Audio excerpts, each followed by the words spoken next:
I've been in Florida for over 8 weeks now, but it was time to go home for Thanksgiving, which meant one thing. Yes, ate a lot of turkey, but also had to check in on ArieForce One. Welcome back to another construction update.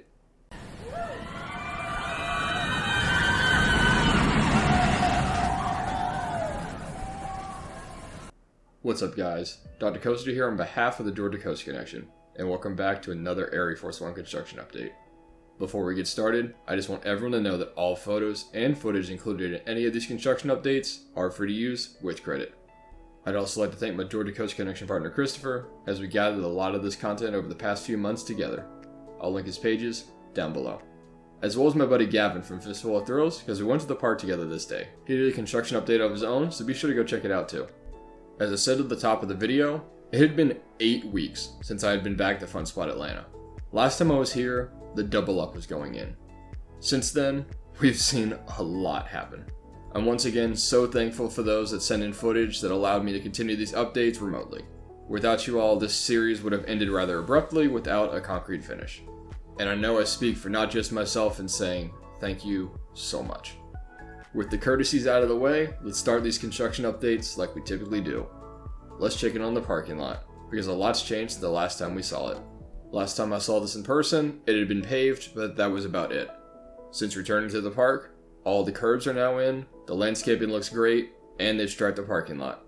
The only thing remaining to be seen is what happens with the second half of it. I'm sure during the off-season, Fun Spot is going to pave this as well, because the demand for ArieForce One is truly going to increase the traffic at this park substantially. Continuing on from the parking lot, let's head into the park. Once we're in the park, my buddy Michael from Skittle Coaster, as well as Gavin that I previously mentioned, headed to the back of the park to check in on the turnaround and barrel roll as it passes over the arcade. We'd been back here before, but again, I'm just super grateful for Fun Spot allowing us to go back here and get these shots.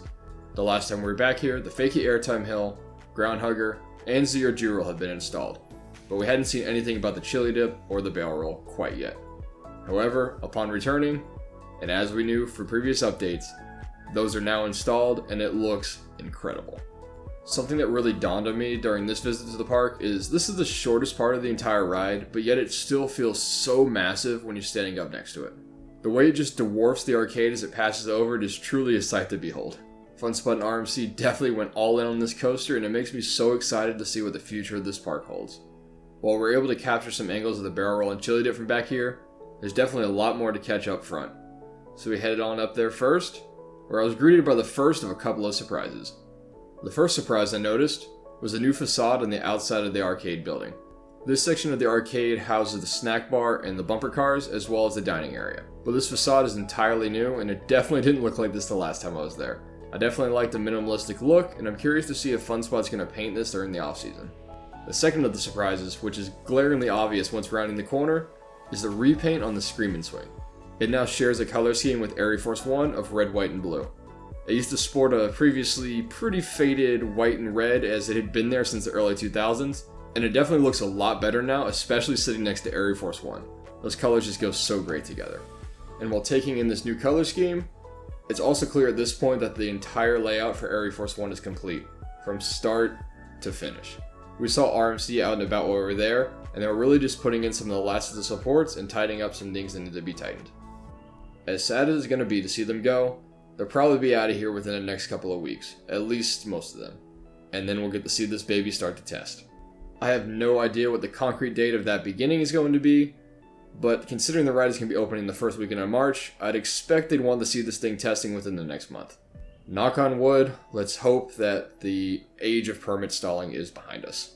After taking in almost the entire layout from this point of view, it was time to do something I'd never done before. It was time to walk under ArieForce One. Having talked about this so many times and knowing that it was coming, it was pretty cool being able to finally do it. Now we just got to be able to do it with the train soaring above us. Seeing this coaster squeezed in here gave me a even more newfound appreciation for the way that Fun Spot and RMC squeezed this onto this plot of land. They saved so much space in the process, and once again has me so excited to see what the rest of the park's going to look like going forward.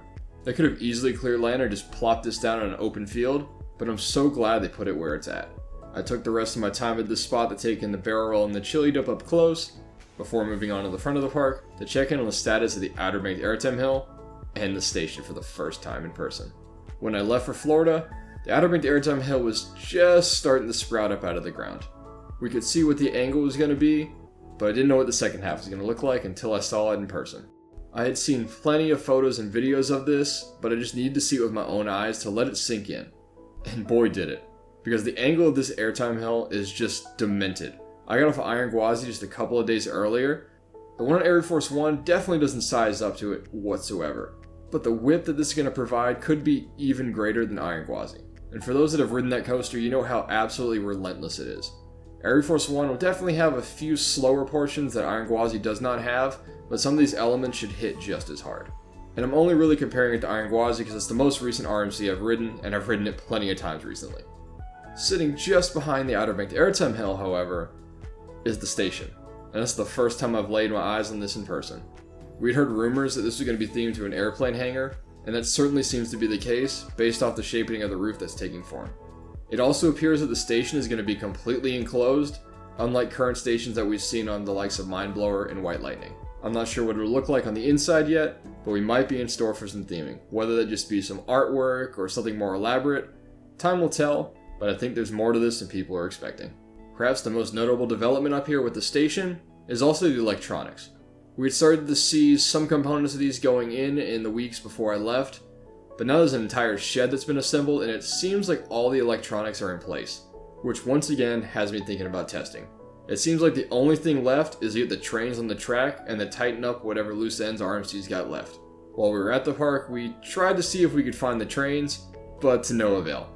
We know that the 2 lead cars are on site, but I can't wait to see the rest of them. We've yet to see what the rest of the train looks like aside from the animations, so it's going to be an awesome sight when we finally see them on the track.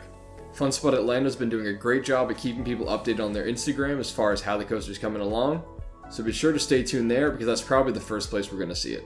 I mentioned at the end of my last update that the updates were going to be a little bit farther apart now, and this is going to be the first of one of those sporadic updates. Fun Spot will close for the off season at the end of December, but I will continue to go out there once home for the holidays.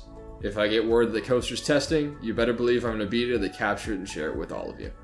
Thank you all for watching. That was the 33rd of not so many ArieForce One construction updates to come. If you don't want to miss out on more construction updates like this, then be sure to subscribe to the channel, as more of these updates like this will be coming out leading up to the opening of the ride. If you haven't already, then also be sure to follow Door to Coast Connection over on Instagram, your home for all things ArieForce One. If you're feeling inclined, then you can follow me as well at Dr_Coaster. Thanks again for watching, and I'll see you in the next one.